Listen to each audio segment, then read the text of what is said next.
ഇദ്ദേഹത്തിന്റെ പേര് ബാഹുബലി ഷാ എന്നാണ്.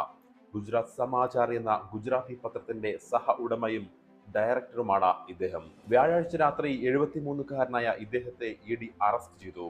ഗുജറാത്തിലെ ഏറ്റവും വലിയ പ്രാദേശിക പത്രമാണ് ഗുജറാത്ത് സമാചാർ.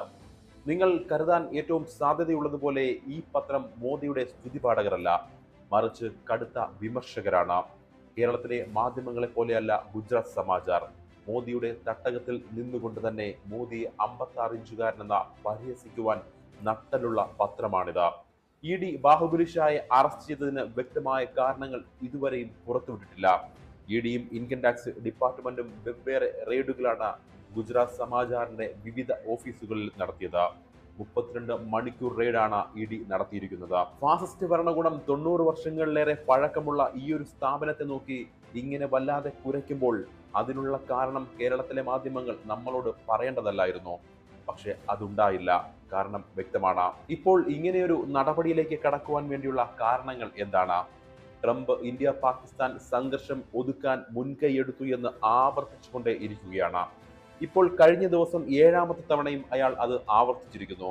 ഇക്കാര്യത്തിൽ മോദി പുലർത്തുന്ന സമീപനത്തെ ഗുജറാത്ത് സമാചാർ ശക്തമായി വിമർശിച്ചിരുന്നു.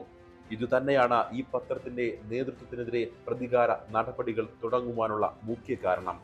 ഗുജറാത്ത് സമാചാറിന്റെ 56 പ്രയോഗം ഇന്ന് ഏവർക്കും സുപരിചിതമാണ്. ഇത്തരം മോദിക്കെതിരെയുള്ള വിമർശനങ്ങൾ ഈ പത്രം മുമ്പേ തന്നെ തുടങ്ങിയിരുന്നതിനാൽ മോദിയുടെയും സംഘപരിവാരങ്ങളുടെയും നോട്ടപ്പുള്ളിയാണ് ഈ പത്രം. 2019 പുൽവാമ സംഭവം ഉണ്ടായപ്പോൾ ഗുജറാത്ത് സമാചാർ ഇപ്രകാരം എഴുതി: 56 ഇഞ്ചിന്റെ നെഞ്ചിന് പോലും 46 ജവാന്മാരെ രക്ഷിക്കുവാൻ കഴിഞ്ഞില്ല എന്ന്. നട്ടലുള്ള പത്രങ്ങളെ ഫാസിസ്റ്റ് ഭരണകൂടങ്ങൾക്ക് എപ്പോഴും ഭയമാണ്. 4 കൊല്ലങ്ങൾക്ക് മുമ്പ് ഗുജറാത്തിലെ മറ്റൊരു പ്രശസ്ത മാധ്യമമായ ദൈനിക് ഭാസ്കറിൽ റെയ്ഡ് നടത്തിയിരുന്നു. 2017 NDTVയും 2023 ന്യൂസ് ക്ലിക്കും ഒക്കെ ഇപ്രകാരം റെയ്ഡ് ചെയ്യപ്പെട്ടിട്ടുണ്ട്.